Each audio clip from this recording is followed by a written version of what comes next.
there's a lot of being a musician, as like being anybody these days, has its challenges, right? So for me, and I'm pretty sure for Rami too, the music was a way of expressing and working through some of our issues.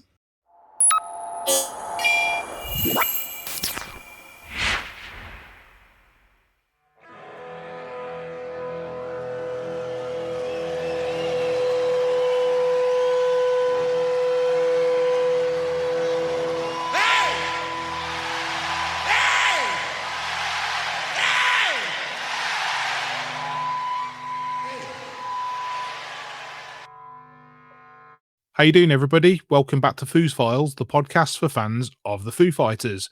It's Dan here. Hope you're all having a great week so far. It's April the 1st, but don't worry, you won't be getting any April Fools on this podcast. But what we have got is a really cool interview episode this week, because you may remember, if you listened to last week's episode, I kind of teased it. We've got Jessy Greene back with us.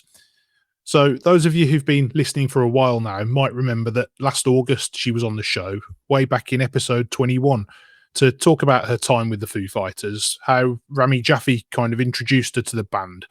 She subsequently became a touring member, played Wembley Stadium, was on tour with the band for a couple of years, and then she also appeared in the studio on Wasting Light and Concrete and Gold. Well, Jessy and Rami have continued to collaborate over the years, and Jessy's just released this new album featuring Rami. It's called The Future Holds to Love. And sonically, it's such an interesting album full of soothing sounds and very uplifting lyrically too. So we were talking about it and said, do you know what? Let's get together, do another interview, really delve into her creative process, working with Rami a bit deeper, and just have a good old chat about the album, because, as I say, it's full of really beautiful sounds that they've created together, with her on the violin and him on the keyboards. Probably not in your usual wheelhouse if you're a rock fan, but well worth a listen if you appreciate interesting music and sound creation. So let's get to it then. Back on the Foos Files podcast, Jessy Greene to discuss her new album, The Future Holds to Love, featuring Rami Jaffee.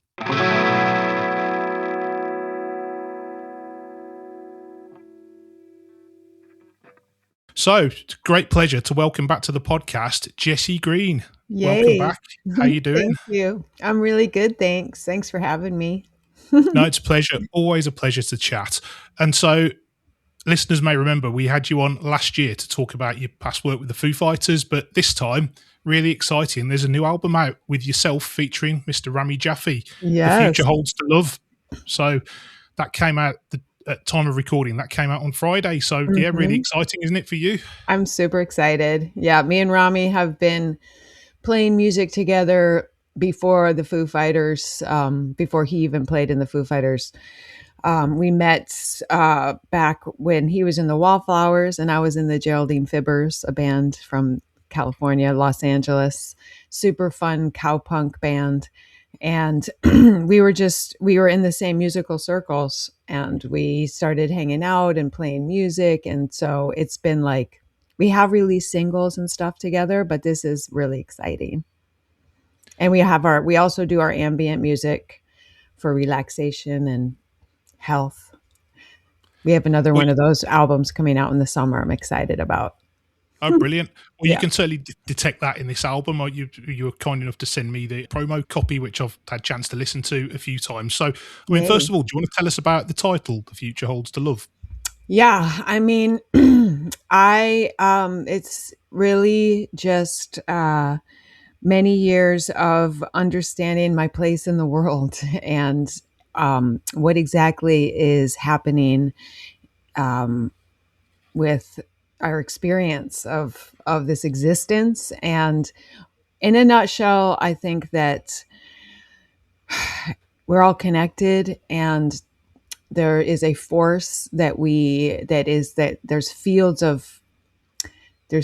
of emotion and fields of connection, and that ultimately everything's going to be okay, like John Lennon says, and that the future is now, and love is the way out of anything that is troubling us in the now. It's That's a interesting little you meant. complicated. Well, it's interesting you referenced John Lennon actually, because when I was listening to it and listening to some of the lyrics, I thought it kind of sounds very, if you're looking for a theme, sort of optimistic, which I think we all Yes. need a bit of that at the moment with the way the world is. And B, it's like it's lyrically interesting and profound, but without being overcomplicated. And if you think of John Lennon, some of his most famous songs, like "All You Need Is Love," it's so Yeah. simple, but it's so profound, isn't it? Yeah. And I grew up listening to the Beatles. My siblings, I inherited some of these great albums from my siblings.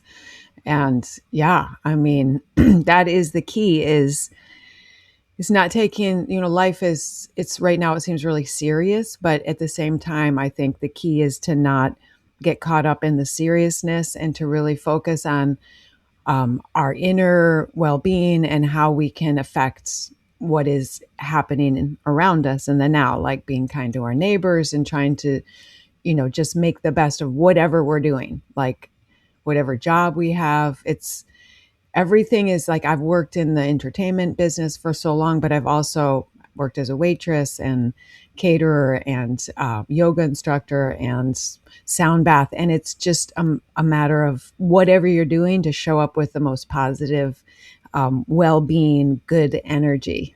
Because I do think you know, that is so important to share with people because that's the human experience.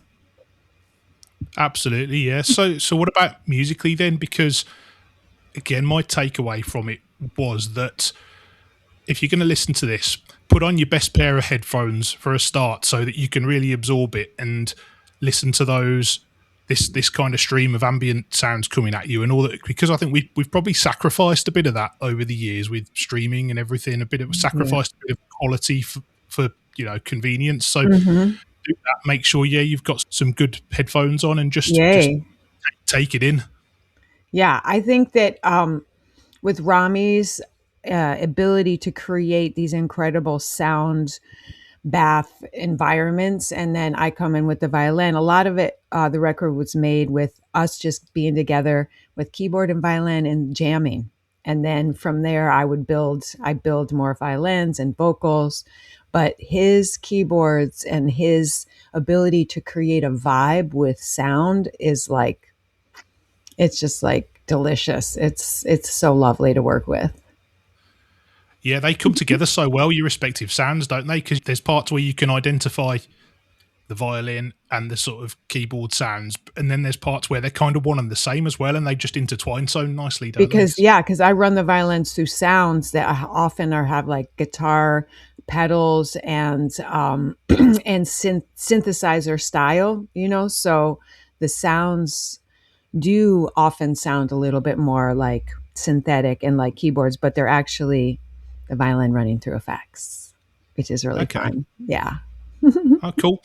So you just expand on that a little bit more than about your process with Rami, because you told us about it last time with the improv. So you've got 7 tracks that you've collaborated on for this Hmm. album. So Yes. so what does a typical session look like when you get together? Then have you We get kind of together and we start with just keyboards. I get a cool sound up, and basically it's just we do full on improv. It's like it's we don't even we really just we've been thinking about, I think I mentioned last time about how I've been studying this concept of intention and what makes music healing or fun or our response, like our trigger, a memory.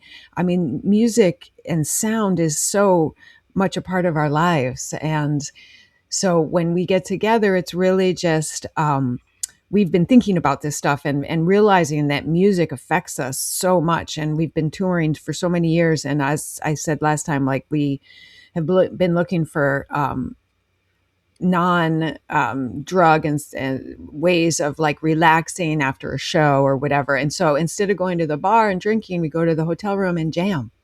And that to me is like super fun because then you can just kind of like work out. It's like a way of like it's kind of like a therapy almost with us, is like just to be able to play without without any kind of grid and to just go with what is in our feelings at the moment. And then of course, some of it is a lot of editing. Like I pick out cool parts and then I'll say, oh, that's a great 8 bars, and like just use that. Or I can change the tempo. There's so many things now you can do with like a music program like I use Logic X. And there's so many things you can do with organic music. And that's the thing, that the tricky thing now with AI is that, slowly over time, like with the drum machine, we've been incorporating technology into music, right? So it's a fine line with how you bring in, like, where you use, I didn't use any auto tune on this record or any, it's pretty analog as far as that goes. I mean, of course, it's digital. I have a digital setup, but it really comes from the keyboards, the violin, and the vocals. And then we had a great bass player and drummer on a couple tracks, and it was really me and Rami love to do drum programming, so a lot of that was, even though we did a lot of drum programs, it was a lot of time spent on finding cool sounds, using real sounds that I recorded in the past from real drummers, and then affecting them. And so it was a lot of time, but it's time that I love to do because it's just it's like a labor of love.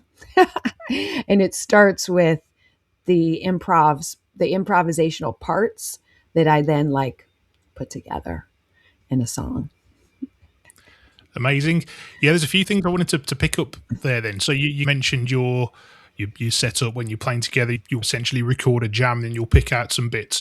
So when you came to record the album then, tell us about the sort of the process and the other personnel that you kind of alluded to who are playing on there. And there's a reason I'm going to come back to in a minute why I asked about the additional personnel. Yeah, so Mario Calle played drums.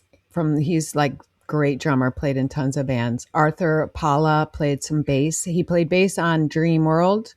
And Rami played bass. He's a great bass player. He played bass on Here and Now.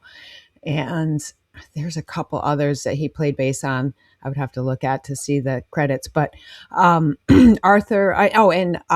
Mario played drums on Dream World, and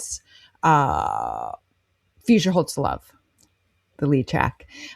So they added. So we did use the drums in there too. We used a little bit of our loops in there too to just because we had these loops already. So it was kind of like it was kind of how the song went. And then the extra drums and the bass really brought it to another level.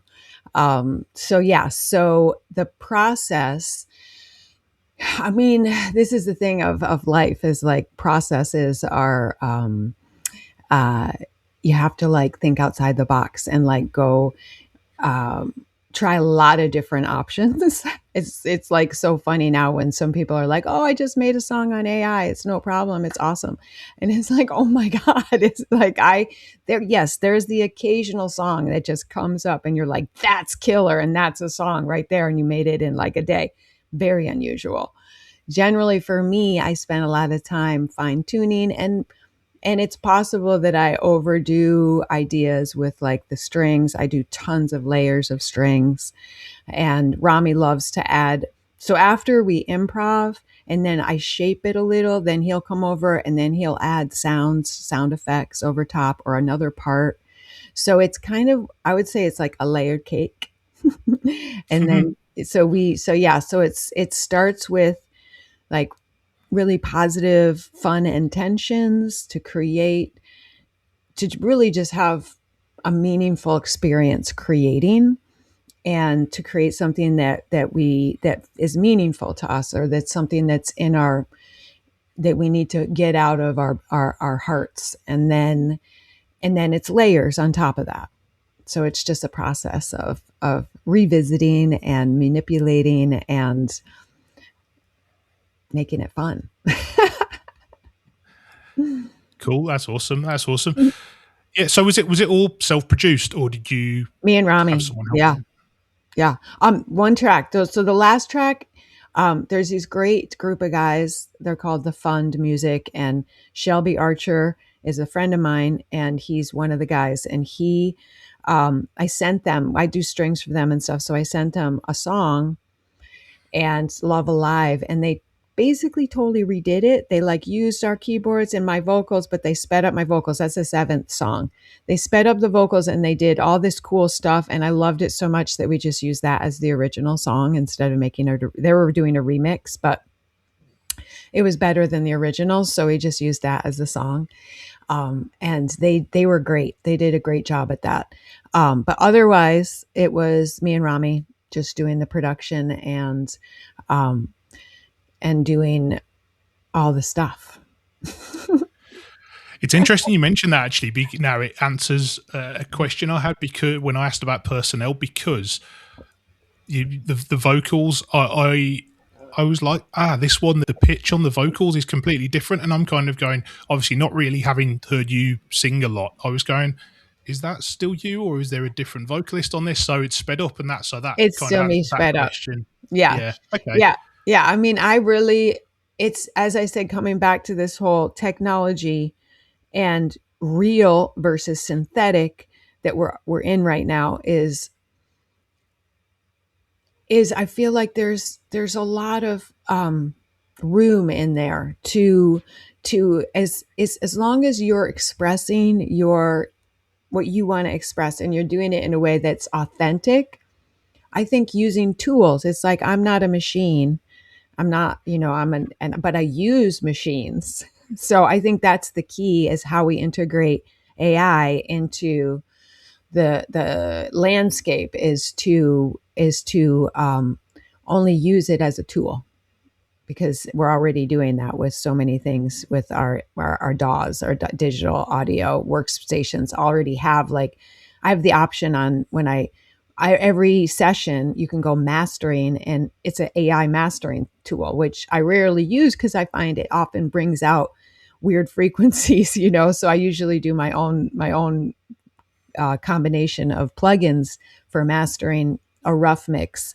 But yeah, it's really an interesting time for music, because I think that the main thing is to be able to fine tune your craft, whatever that is, vocals, instruments, whatever, and to be able to feel like you're putting out something that's meaningful to you and that's part of you, and that and as far as there's a wide variety of what's acceptable, I guess, in that. Yeah, it's no different to what I do though, because you can't ignore these tools that are available to you Exactly. Right. to use. But then there's that line where there's stuff that gets put out there that's just what you'd call AI slop, and Slop. There's so much. music and media and other sort of other art forms are exactly the same. So I know. Yeah, it is really it's a predicament, I think, especially I feel for young people, because it's so in our face, it's so prevalent, and it does seem like, oh wow, it would be way easier just to do all this string pads that sound so much like strings instead of playing my violin. But I love playing the violin, and I get so much incredible joy from playing it. It's a hard instrument, but it's something that gives me so much joy that I'm really glad that I kept at it and didn't just give it up. yeah, and it's still very much, despite what you've said about all the sounds you've experimented with and the effects, it still very much underpins the whole album, the violin, doesn't it? And you appreciate what a beautiful instrument it really is. Yay. Yes, for sure. And the lines, most of the melody lines are actually the actual first recorded improvised lines. And I love that part, that I just improvise these parts, and I fell in love with them. And then as the song goes on, I did add and change melodies, maybe in the second part of the melody, to alter it a little or to add another line to it. But a lot of it starts with just because I've been really tuning into this concept of just kind of becoming it's like my meditation is just to get out what it is that's that's like living in me so I can share it. Because I do feel like as I'm going on in my time on this planet, which is kind of amazing that I'm still here. I'm so grateful.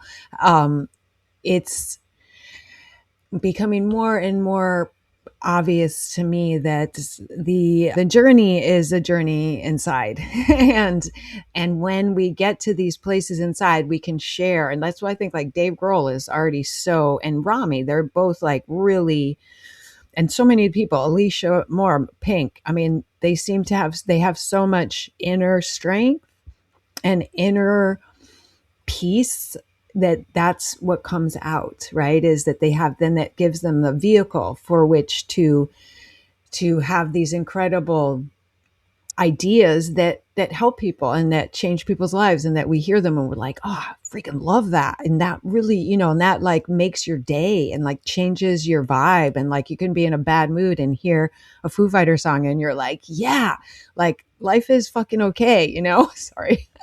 But I feel like, and that is gained by there's no like timing in that, it's like I feel like life is, this is like a life school of like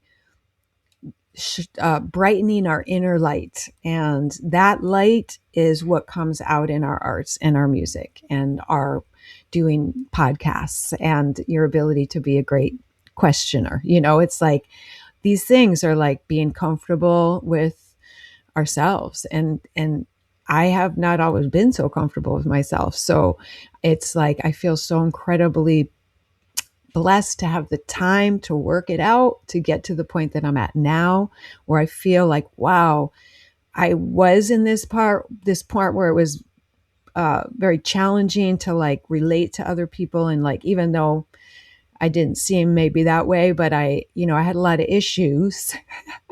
And I feel like now, like, okay, like, not like I don't have issues, but I feel generally pretty solid inside and pretty safe within myself. And it took a long time to get there, but it's great. And so that's, I feel like it comes out in my violin melodies.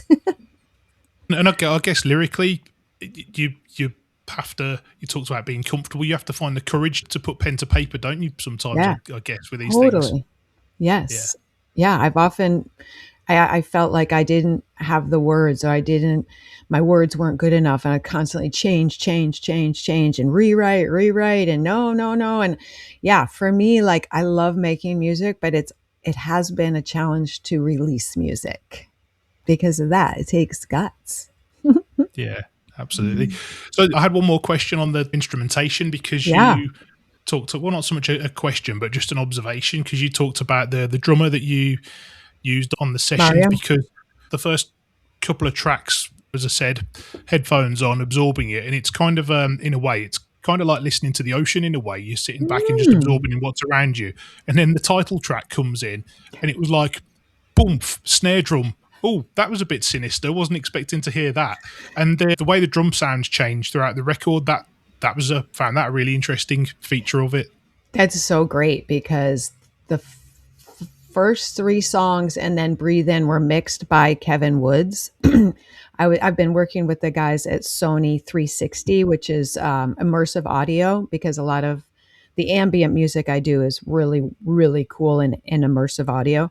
And he did those mixes, and he is so good at mixing drums. I mean, he's good at mixing everything, but man, does he really make the drums just hit really well. I know that song really is, I love the drums on that song. So that song, certainly to start with, it's just got a little bit of a darker edge in the beginning with the drums, and lyrically, is that sort of fair? Yes, definitely. It's darker start because it's like a storyline, and then the whole concept is that life is, we think we are these bodies and these characters, but in reality, as far as what I can figure out with myself, is it's just there's nobody there. It's I'm having an experience, and I'm blessed to have this avatar with which to experience this time and this moment. And so that's the whole concept of taking the mask off, is to reveal that we're all just light beings floating around in this wonderful opportunity for experience, kind of in a Excellent. fun dance. Brilliant. Just going back to Rami then, because you talked about your history of working together. So when you started doing these jams, at what point did you realise, did something click and you went, oh, we've got something here that we can develop as a songwriting partnership? Yeah, that was a long time ago. I mean, we started both. I mean, it's really on me that I'm not the greatest at getting stuff together to release, but we have been working on music together for like years, and we have made songs that I think are pretty cool. How this came about in the way that it did is kind of like just a happenstance. It's just all of a sudden I was like, hey, let's just release it. We got 7 songs. Let's go.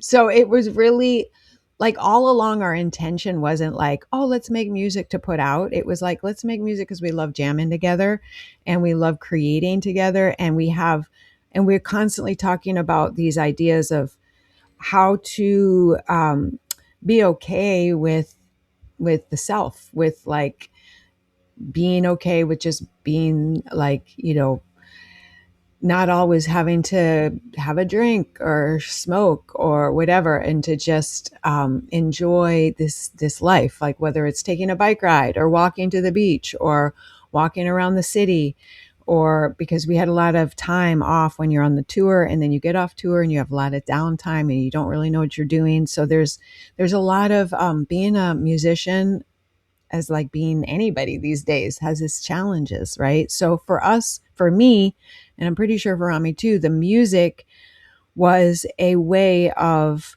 expressing and working through some of our issues. Um, and it was just, and also just the whole looking into the science of sound, because I studied sound at UCLA, and it's so freaking interesting, like frequencies and how different frequencies have different effects on us, um, and all that study is so interesting. Like how it played into what we do is very much in the background, because what we really do is like we create music and then with good intentions, and then I add frequencies and stuff after, because I don't want to get too technical when you're trying to like have a good jam. You don't want to be too technical.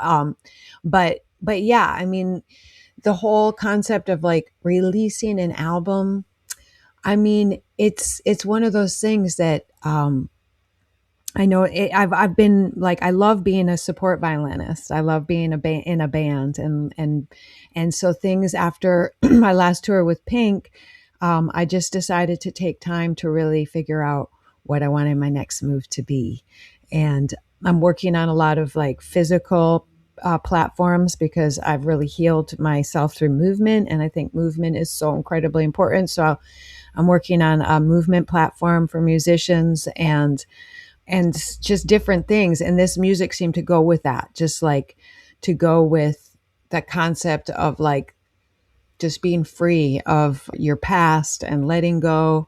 And Rami's kind of very similar with that. He's very like, go with the flow, and right time, right place, 24/7, 7 days a week. I mean, that's like his motto. It's just like things you don't want to focus too much on the outcome of things like releasing the record. It's more like just focusing on doing the music and having a good time while you're doing it, and just creating for the sake of creating.